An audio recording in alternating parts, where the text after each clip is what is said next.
welcome back to livealittlehigher.com.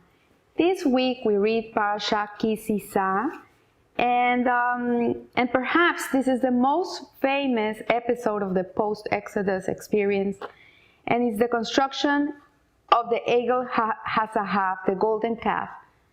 How can it be that these people that had just come out from a supra-rational experience, three-dimensional experience where they heard with their eyes and they saw with their ears and everything, all the senses were exponentially aroused, and they heard Hashem with their own ears? How can it be that just after this, 40 days later, they're committing this crime, and which is to idol worship? And so the Shem Mishmuel, he teaches us that we have to study what went on, what happened there, to see what was the whole issue here. And also today he's teaching us about Aaron HaKohen and his place in this whole saga. So we see that Moshe went up from Har Sinai, he went up to get the Torah. He was gone for 40 days and 40 nights. And the people started wondering why he hadn't come down after the 40 days. In reality, they had made a miscalculation by some hours, 6 hours to be precise, and they started to get frantic, and they started to feel that he was not going to come back and that they were left alone. And so we see that Aaron was implicated in this crime of the golden calf. And when Moshe comes down and he sees this whole horrible thing going on, this scene that is going on, he questions his brother Aaron's behavior. And he's rolling the calf, and he replies, this is what Aaron says to Moshe: "Don't be angry, my lord. You know the people, for they follow a wicked path. You know how they are. And they said to me, make for us powers." Powers meaning that they wanted gods. And Rashi explains that they wanted to have something that they could follow. They thought their leader had disappeared, and they couldn't get through life without a leader. And so, which will go before us? As for this man Moshe, who brought us up from Egypt, we don't know what has become of him. And I said to them, whoever has gold, rip it off and give it to me. And then I cast it into the fire, and this calf emerged. This is in Shemot. This is in this parasha. Then I cast it into the fire, and I didn't know that this calf would emerge. So we see from here that Aaron, his intention was not to produce a golden calf. His intention was not to bring another god, to be a deity to be worshipped. We see that he had a different intention. So the episode is particularly enigmatic, apart from creating so many problems. So let's ask, the question is, why did Aaron throw the gold into the fire? Why did he do this? So we see here that there's a real problem. There's a root of the problem. And to answer this, we need to closely examine the root cause of Klal Israel's original demand for the calf. And we may assume that Aaron penetrated the depths of their consciousness and responded accordingly. So Aaron realized that the problem was caused by the absence of Moshe. He realized, these people, they need a leader. And if they don't have a leader, they're going to look for another leader. These people don't know how to behave without a leader. And so perhaps the greatest achievement of Moshe Rabbeinu was to keep the Klal Israel united. He was the one that brought unity to the Jewish people. Without him, they would have not been able to keep themselves together. And we see that they only became really united once they crossed the Jordan and they entered the land of Israel. But while they were wandering in the desert, we can see many instances in which the Jewish people showed this unity. And we see the Shem Mishmuel teaches that before that time they needed a man like Moshe Rabbeinu, of that stature and immense spirituality, to guide them through their collective experiences and to ensure that no selfish interest took control of the people. We see that when Moshe came down and he saw this thing going on, and he threw the tablets into the ground and he broke them, afterwards Hashem said to him, he said to Moshe, let's get rid of these people, let's erase them. Let's erase this book and let's do a new book with you in it. And Moshe Rabbeinu said, no way, there's no way. If you are going to erase them, you have to erase me with them, because if they're not in the book, I don't want to be part of this book either. And so we see that Moshe had tremendous self-sacrifice and tremendous humility and tremendous love for every human being, and patience. He had compassion, he had mercy. He had all these qualities. So we see that the loss of Moshe Rabbeinu really was temporary. And this little loss of them even thinking he was not part of their midst, which was really only 6 hours, really literally 6 hours, threw the nation's rationale in disarray. They went crazy. This fear of being left alone in the desert with no leader drove them nuts. The despair was what caused this problem. So they rapidly became a rabble of individuals. They became troublemakers. Instead of working together to find a solution, instead of keeping what Moshe gave them till now and continuing the dynasty, the Jewish dynasty, they went crazy.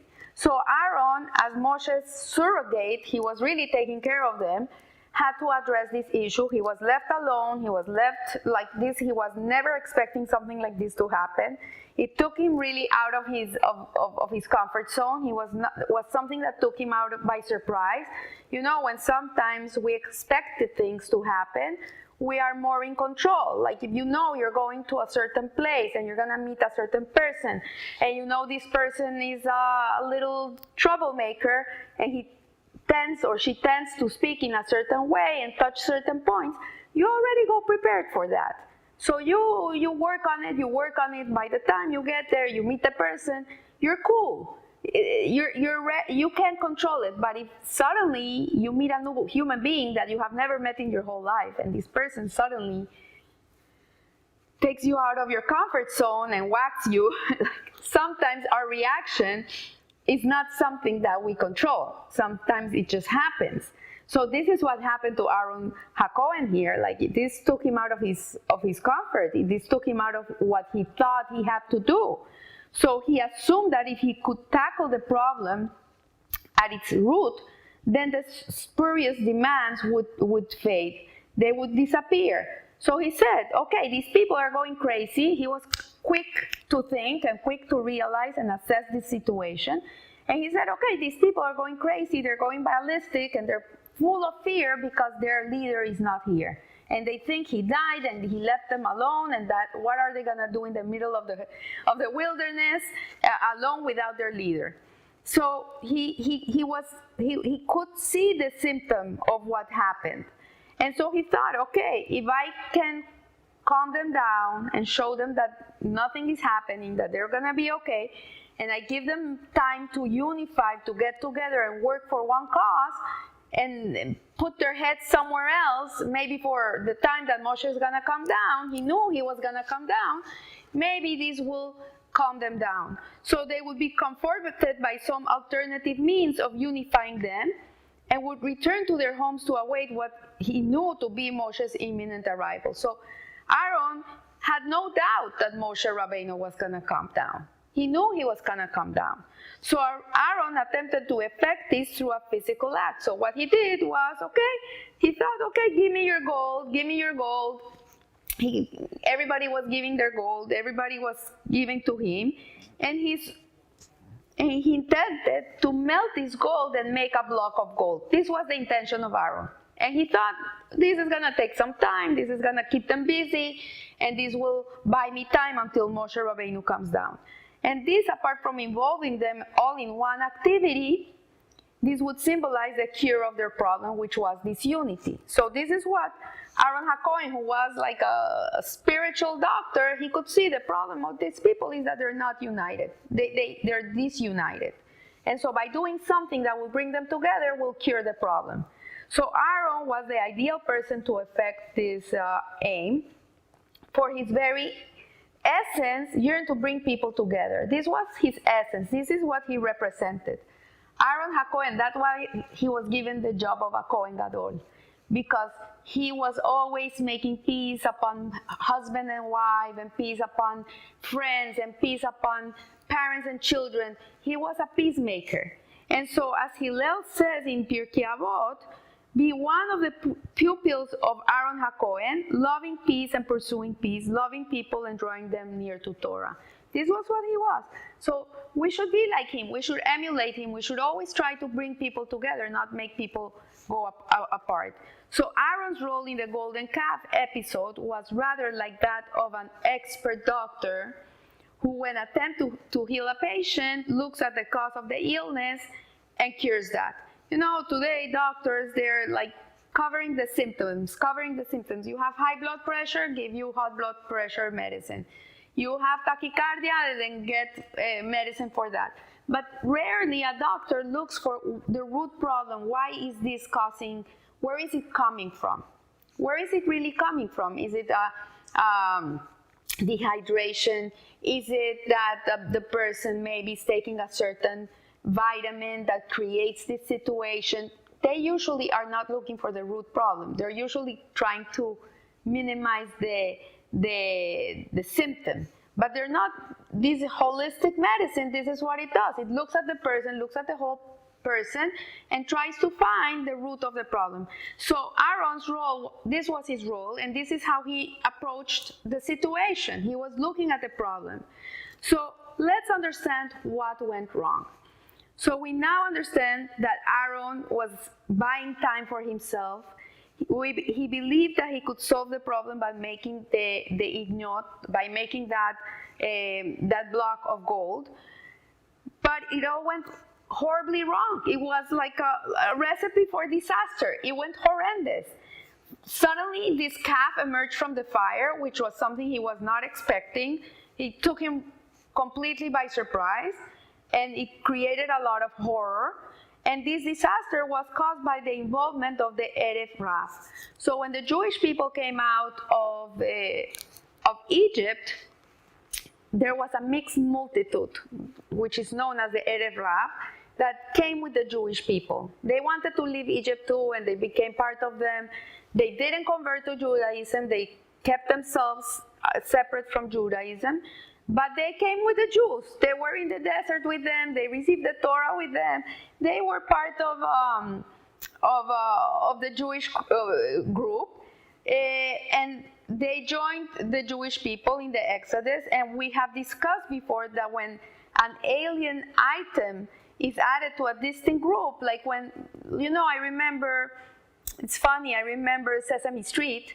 When I was a little girl, like they would put like 4 red squares, and suddenly they had a green circle, and they would sing like one of these things is not like the others, you know?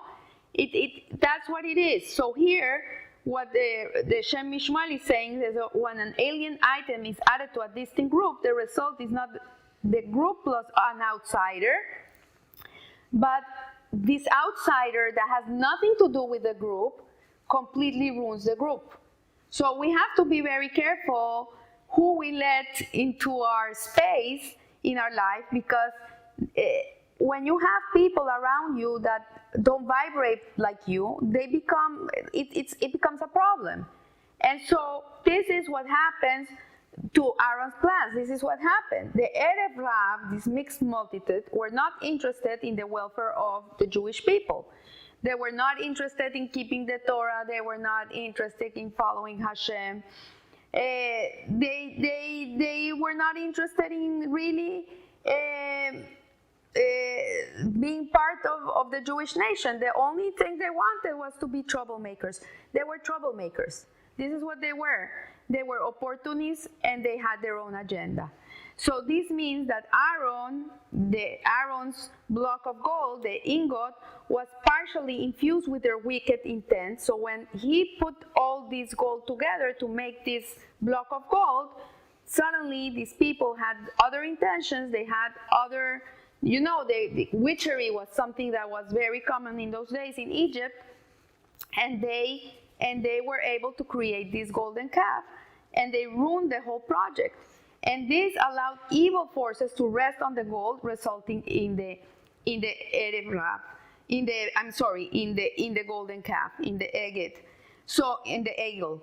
So when the Torah describes the manufacture of the calf, we learn, this is in Shemot, all the people ripped off the gold rings which were in their noses, and they brought them to Aaron, and he took from their hands. And so the Shem Mishmuel, he says, this was the problem. This was the problem. That he went to each person and he took from their hands. And he took from the troublemakers. This was the problem. So this was infused with their wicked self-oriented aims, and was thus able to pervert the objective which Aaron had intended it to be. So Aaron didn't want a golden calf. His whole intention was not to bring another god to the picture.